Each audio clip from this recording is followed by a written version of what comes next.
अस्सलाम वालेकुम, कैसे हैं आप सब लोग। अगर आप मेरे चैनल कशिफ नूर पे नए हैं तो चैनल को सब्सक्राइब, वीडियो को लाइक, शेयर और कमेंट करना मत भूलिएगा। आज वुमेंस डे यानी औरतों का आलमी दिन है और ये दिन आम लोगों में शऊर पैदा करता है कि औरत बोझ नहीं है, बल्कि इसी एक औरत ने कई बोझ उठा रखे हैं। आलमी यौम ख़वातीन बैनुल-अक़वामी तौर पर 8 मार्च को मनाया जाता है। इसका मकसद ख़वातीन की अहमियत से आगाह करना और लोगों में ख़वातीन पर तशद्दुद की रोकथाम के लिए इक़दामात करने के लिए तरकीब देना है। इस दिन को बैनुल-अक़वामी बनाने का ख़्याल कम्युनिस्ट कारकुन और ख़वातीन के हकूक़ की वकालत करने वाली क्लारा ज़िटकन नामी ख़तून की तरफ से आया। इसने ये ख़्याल 1910 में कोपनहेगन में काम करने वाली ख़वातीन की बैनुल-अक़वामी कॉन्फ्रेंस में पेश किया। वहाँ 17 ममालिक से 100 ख़वातीन मौजूद थीं और उन्होंने इस तजवीज़ पर मुत्तफ़िक़ा तौर पर इत्तफ़ाक़ किया। पहली बार 1911 में ऑस्ट्रेलिया, डेनमार्क, जर्मनी, स्विट्ज़रलैंड में मनाया गया। सदी 2011 में मनाई गई, लिहाजा इस साल हम तकनीकी तौर पर ख़वातीन का 112वां आलमी दिन मना रहे हैं। यौम ख़वातीन के पस मंज़र को देखें तो हमें मालूम होता है कि अमेरिका में ख़वातीन ने अपनी तनख्वाह के मसाइल के मुतल्लिक़ एहतजाज किया, लेकिन इनके इस एहतजाज को घुड़सवार दस्तों के ज़रिए कुचल दिया गया। फिर 1908 में अमेरिका की सोशलिस्ट पार्टी ने ख़वातीन के मसाइल हल करने के लिए वुमेन नेशनल कमीशन बनाया और इस तरह बड़ी जद्दोजहद के बाद फरवरी की आखिरी तारीख को ख़वातीन के आलमी दिन के तौर पर मनाया जाने लगा। आलमी यौम ख़वातीन सबसे पहले 28 फरवरी को 1909 में अमेरिका में मनाया गया। पहली आलमी ख़वातीन कॉन्फ्रेंस 1910 में कोपनहेगन में मुनक़्क़िद की गई। 8 मार्च 1913 को यूरोप भर में ख़वातीन ने रैलियाँ निकालीं और प्रोग्राम मुनक़्क़िद किए और अब बरसों से 8 मार्च को आलमी सतह पर यौम ख़वातीन मनाया जा रहा है। चीन, रूस, नेपाल, क्यूबा और बहुत से ममालिक में इस दिन ख़वातीन वर्कर्स की छुट्टी होती है और दीगर ममालिक की तरह बरसगीर में भी ये दिन बड़े जोश व खरोश से मनाया जाता है। लेकिन एक सवाल ये पैदा होता है कि क्या किसी दिन को किसी के नाम से मना लेना क्या इसके तमाम हकूक़ अदा कर देता है? औरत एक ऐसी शे है जिसकी हैसियत के तयन में हर दौर में लोगों ने अपनी ज़हनी सोच को आला और रफ़ा दिखाने की खातिर कोई ना कोई रूप देने की कोशिश की, यहाँ तक कि इसको देवी का रूप दे दिया और कभी इसके अरूज या बाइज़्ज़त मुकाम को बर्दाश्त ना करके इसको पस्ती की इंतहा तक पहुँचा दिया और कभी इसको समाजी बराबरी, आज़ादी निस्वां का नारा देकर दफ्तरों, कारखानों और दुकानों में ला खड़ा किया और औरत बेचारी हर दौर में फ़रेब खाती रही। और औरत को कमज़ोर ना समझा जाए, क्योंकि औरत हर मुश्किल और बुरे वक्त में मर्दों के शाना बशाना खड़ी रही। आप अपनी ही मिसाल ले लें, पाकिस्तान सिर्फ मर्दों ने नहीं बनाया बल्कि औरतों ने भी तहरीक पाकिस्तान में अपना वाज़िया किरदार अदा किया। हमशीरा कायद फ़ातिमा जिन्ना का किरदार किसी से ढका छुपा नहीं। सिर्फ फ़ातिमा जिन्ना ही नहीं बल्कि बेशुमार ख़वातीन ने तहरीक पाकिस्तान में शामिल होकर मर्दों के शाना बशाना काम किया। बरसगीर की औरतों को आज़ादी के लिए यकजा करना आसान काम नहीं था।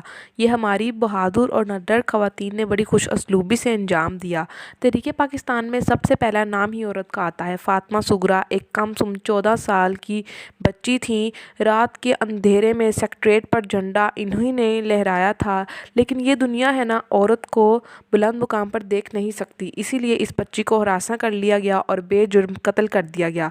इंसाफ का नारा लगाने वाले कभी भी औरत के हकूक़ के लिए नहीं बोलते, क्यों?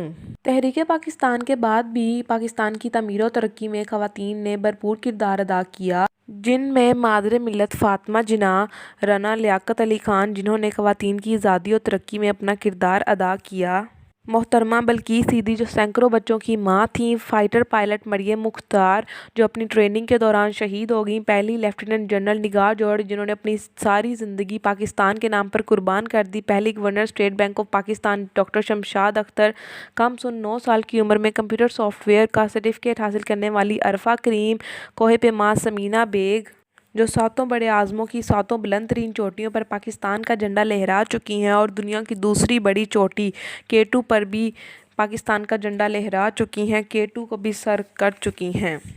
Fighter pilot Ayesha, motivational speaker Muniba Mazari, aerospace की engineer doctor Saira Qureshi, cricket star Sana Mir, social worker Parveen Rehman, Yasmeen Lari, Jehan Ara, पहली फायर ब्रिगेडियर शाज़िया परवीन, पाकिस्तान की इंटरनेशनल फ़ुटबॉल की star Karishma Ali, Sadia Ghulam Fatima, Samia Arif, engineer doctor Nargis Mavalvala, फ़िज़ा फ़रहान, शर्मीन उबैद, रुखसाना परवीन और सूफिया जवेद, نشانہ باز مناہل سہیل، ڈاکٹر عافیہ صدیقی جنہوں نے بغیر جرم تاعمر قید کاٹی اور آج یہ قابل ترین عورت ہم میں نہیں، 2 اسٹار جنرل شاہدہ بادشاہ، مصنفہ فہمیدہ ریاض، شاعرہ پروین شاکر، ملکہ ترنم نور جہاں جنہوں نے بے شمار ترنم گائے اور اپنا نام پوری دنیا میں قائم کیا، بیگم شائستہ سہروردی، مسز امداد حسین، صوفی singer Abida Parveen, folk singer Reshma, اسلامی دنیا کی پہلی خاتون وزیر اعظم بینظیر بھٹو۔ یہیں ان خواتین کی فہرست ختم نہیں ہو جاتی، بلکہ اگر ایک ایک کے کارنامے بیان کرنے لگوں تو صدیاں بیت جائیں۔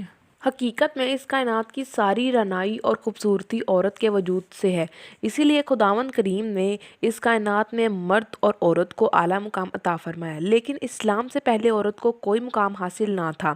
عورت کو حقارت کی نظر سے دیکھا جاتا تھا، عورت کے ساتھ جانوروں کا سا سلوک کیا جاتا تھا، اہل یونان اسے سانپ سے زیادہ خطرناک سمجھتے تھے، کسی نے اس کو جھوٹ کی بیٹی اور امن کی دشمن کہا، بیٹے کی ولادت پر باپ کا ماتھا مسرت سے دمک اٹھتا تھا، بیٹی کی ولادت پر باپ کے چہرے پر مایوسی چھا جاتی، جاہل باپ اپنی لختے جگر کو اپنے ہی ظالم ہاتھوں سے زمین کے گڑھے میں زندہ دفن کر دیتا تھا، لیکن اسلام نے عورت کو ایک اعلیٰ مقام عطا فرمایا، عورت کے تقدس کو بحال کیا، ماں، بیٹی اور بیوی کے روپ میں اس کے حقوق مقرر کیے، بیٹی کو رحمت قرار دیا، وراثت میں عورت کا حصہ مقرر کیا، اسلام نے واضح کیا کہ تخلیق میں مرد و زن دونوں مساوی ہیں۔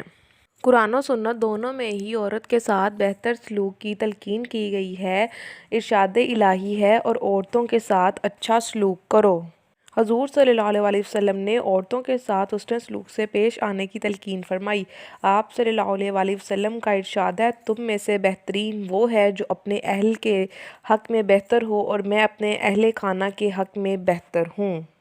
شاعر مشرق نے کیا خوب کہا ہے، وجود زن سے ہے تصویر کائنات میں رنگ، وجود زن سے ہے تصویر کائنات میں رنگ، اسی کے ساز سے ہے زندگی کا سوز دوران۔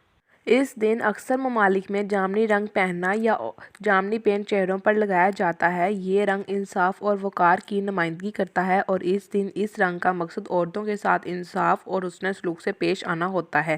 ہر سال 8 مارچ کو عالمی یوم خواتین بڑے جوش و خروش سے پوری دنیا میں منایا جاتا ہے۔ اس دن خواتین اپنے حقوق کے تحفظ کے لیے ریلیاں بھی نکالتی ہیں اور جگہ جگہ عورتوں کے حقوق و فرائض کو اجاگر کرنے کے لیے تقریبات بھی منعقد کی جاتی ہیں تاکہ عورتوں کو ان کے حقوق دیے جائیں۔ اقبال نے کیا خوب کہا ہے، میں بھی مظلومی نسواں سے ہوں غمناک بہت، میں بھی مظلومی نسواں سے ہوں غمناک بہت، نہیں ممکن مگر اس عقدۂ مشکل کی کشود۔ عورت کے معنی ہیں عین سے عقل مند، واو سے وفادار، رے سے رازدار اور تے سے تابع دار۔ اسی کے ساتھ مجھے اجازت دیجیے، ملتے ہیں اگلی ویڈیو کے ساتھ، اپنا خیال رکھیے گا، اللہ حافظ، پاکستان زندہ باد۔